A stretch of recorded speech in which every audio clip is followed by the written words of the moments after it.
Broadcasting live from the Business RadioX studios in Atlanta, Georgia, it's time for GWBC Radio's Open for Business. Now, here's your host. Lee Kantor here. Another episode of GWBC Open for Business. So excited to be talking to my next guest, Moneisha White, and she is the laboratory director, founder, operations manager with White Labs Concierge Lab Services. Welcome. Thank you. Nice to be here, Lee. Well, I am so excited to learn what you're up to. Tell us about White Labs. How are you serving folks? White Labs, what we do is we are a mobile lab collection service. We go to people who are homebound. We service home health agencies. We work with private doctors, and we work with the government services as well, drawing their labs and doing drug screens. So what's your backstory? How'd you get involved in this line of work? I got in this line of work because I had did over 22 years at the time as a lab phlebotomist, patient care technician, and customer service. So loving lab and seeing that there was a need for accessibility and convenience for certain people. I had a lot of patients reach out to me before they got discharged from the hospital. Could I come to their home and draw their labs? And therefore, in 2017, White Labs Concierge Lab Services was born. Was that kind of a big decision? Were you nervous about kind of doing your own thing? Oh, gosh, yes. I was very nervous. Because I was like, what if no one likes me? What if no one wants to buy my services? Or what if I don't do it? But that fear all went behind me when I had patients that kept calling me weekly or monthly, and doctors who wanted me to take care of their patients that were very hard sticks, but they couldn't be done inside of a lab because they were fearful of coming out of their homes. So did that require you, so you're in the car driving to individuals' houses kind of all throughout the day? Yes. Some days I drive all day, and some days I don't drive that much. It just depends on how they're scheduled and where they're located. So when you kind of drew up this business in your head, is it how you imagined? No, it has become way more than what I imagined. I just thought it would be something like a little side hustle that I would do for fun. But when the pandemic hit, it was a need and a growth for COVID testing, and more they put to the side with drug screening. So I had to adapt. And in doing that, that made me more popular. So I ended up working on TV shows, and that made it all the exclusive then. Because you were just going to one location, then doing the labs for everybody? Yes. So multiple times a week with different production companies and TV shows. I work with doing their COVID testing 3 times to 4 times a week. And then after that, I ended up doing some IV therapy for different people that needed private services. So the business took on a life of its own, right? You couldn't have imagined that was going to happen. That just happened, right? Yes, it did. And I'm thankful for that. And then after the pandemic, we had to adjust because now no one's doing COVID testing as much. So now we're doing other testing, but we're still back to the basics of blood, drug screening, and wellness screenings. But we're also making sure that we're doing community events as like heart awareness, prostate screenings, breast cancer screenings, and education as well. Now, has the business expanded beyond you? Do you have a team now? I do. I have 9 independent contractors. I have 2 full-time workers now. So, and I had to hire me a CPA. Now, was that kind of a big change? Because now the business is managing people, not just doing the work. So that adds another layer of complexity. Yes, it does. So at first, I really didn't know what I was doing. But thank goodness for GWBC, who actually assisted with Invest Atlanta to mentor me and make sure that I had my bookkeeping, CPA, and my licensure correctly done. And I'm following all the major rules and state guidelines. Yeah, in your business, there's a lot of rules, so that takes a lot of, Exactly. you got to pay attention to a lot of details in that part of the business. Oh gosh, yes. I was like, I worked so hard for these certifications and these licenses. I definitely don't want to lose them. So I want to make sure that I'm actually doing everything by the book and doing everything accordingly so that I can continue to grow and not just Georgia, but be the source that everyone looks for in the Southeast.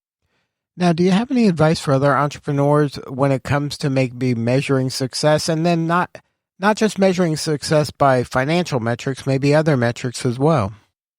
Yes. Knowing that you're building partnerships and you're collaborating with healthcare providers, senior living communities, and corporate wellness programs, and making sure that it not only serves you, but it serves your purpose and what your mission is and what you're trying to acquire, because not all the time is money going to be involved. Your image will be involved, your name, your integrity, and also just you, and people will know you because that's your brand. And the impact in the community is real, right? I'm sure you're making a difference in the community every day. Yes, the community is very real. The contributions that I've done, because I see some people do the back to school things for the parents. I go in a community where they do the back to school community thing every year, and I do it for the grandparents. So there was a lot of grandparents that were complaining and that came to me and let me know, hey, I take care of my grandkids. But we can't make it over to the big Georgia Dome to get book bags and school supplies. So I went on Martin Luther King in my neighborhood, and I set up shop at the Dollar General, and the manager was very nice. Let me set up there, and I was able to service 350 families, the grandparents that had children that they were taking care of their adult kids. So I know that White Labs is making an impact because we're helping people that most people leave out of being helped. Yeah, and that's an important lesson, I think, for everybody is just because something's done a certain way, if you listen to your community members and see what they need, from their mouth, not somebody else who has an idea of what they think they need or how they want to deliver the services, you might be able to be creative and solve the problem differently like you did. Yes.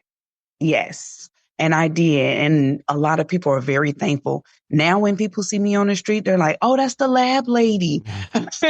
They might not know my name, but they know who I am because they've seen what I've done and they're seeing what I'm doing. So it's not something that I did just for the publicity stunt. I did it because I knew my community needed it. Now, how has that kind of changed maybe your perception of what entrepreneurship was? Because that's an important element of it. And I don't think people realize how rewarding it is to be an entrepreneur when you are making that big of a difference. Because when you start a business, you don't think about some of these things until you're kind of in the business. Correct. I was most so thinking about, well, how am I going to eat? How am I going to pay my bills? So there was a lot of personal growth for me. The challenges and responsibilities of my entrepreneurship brought on self-improvement for me as far as a woman, a mom, and now I'm a grandmother. So my skills and my confidence grew. So I had a lot of personal growth. I seen that with my entrepreneurship, I had impact on my community, not just through my marketing, but through making a job creation. I'm actually able to hire other people and help them feed their families. They might not be full time, but I know they're independent contractors and they're making a livable wage. Then I had the flexibility and management, well, I can work mornings, I can work evenings, I can work weekends, or I don't have to work at all during the day. It's about the flexibility for me as an entrepreneurship. And you're role modeling how to be an entrepreneur to your family and to your community. I mean, that's so important as well. It is. It is. I didn't know that other people were watching me and my family. I have 3 cousins now that are in college. that really are going for the entrepreneurship now.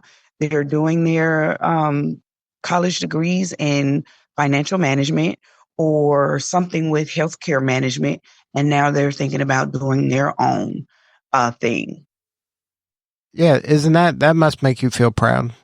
Oh my gosh, that does make me feel proud because I didn't go to college myself, but knowing that I have the educational and the resources and the women behind me that are helping me, I really do want to continue to make sure that I'm a great perspective and someone can look at me and say, hey, yeah, I think I can do that too.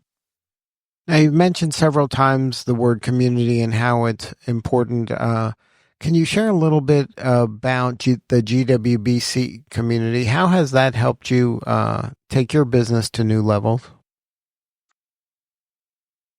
The brand reputation, just having that name attached to my business, it gave my business brand a better perception and more people know that I am a quality business. The diversity and inclusion with it, with the women, because women are so left out sometimes on different things, they're able to help you and help you negotiate and also help you be confident in what you say when you're trying to negotiate your value. And also that helps me with my network growth because I've met some amazing other businesses that I've able to talk with, get some pointers from, and soon to be collaborating with some of these women. So GWBC, oh my God, if it wasn't for them, I don't think I would have had the opportunity to even have this interview. Now, what do you need more of? How can we help you? What I need more of is more visibility. Get it out there that this small business is here for the community, not just for the Adamsville area. We're here for the entire state of Georgia. We just need to let them know that we are here to help service whatever community needs services, because a lot of the rural communities don't have as much access to lab services as well as the Atlanta City region does. And that's where I come in. I'm here to go to those areas that those small doctors practicing in a lab or in a doctor's office. I'm here to service your patients. You have a business that might need drug screening or wellness screenings. I'm here to come to your business. We come to you for a one-stop, one-shop. We're there for you. So that, like, if a business needs that service, they can say, okay, every Monday, Moneisha and her team will show up and then they'll be able to service whoever needs that service on Monday, right? Yes, sir. We are. We can make it, and we detail that service just for that business. It's not a one fit all category because every business deserves to be fit to what they need. So I try to make sure that it's serviced based on that business, however many people they need there, and how they service their teams. Because there are some businesses that just don't have morning stuff that they can get done. They might need some night people or midnight people. And we try to cater that to them as well. Wow, super service. Yes. Now, if somebody wants to learn more, have a more substantive conversation with you or somebody on the team, is there a website? Is there a best way to connect? Yes, you can connect with me on LinkedIn. My website is www.whitelabsservices.com. You can also reach me at our phone number, and it's 470-445-8772. And you can email me if you need to email me anything at whitelabs2017@gmail.com. Well, congratulations on all the success. You're doing such important work, and we appreciate you. Thank you. Thank you for having me, and I appreciate that. All right, this is Lee Kantor. We'll see you all next time on GWBC Open for Business.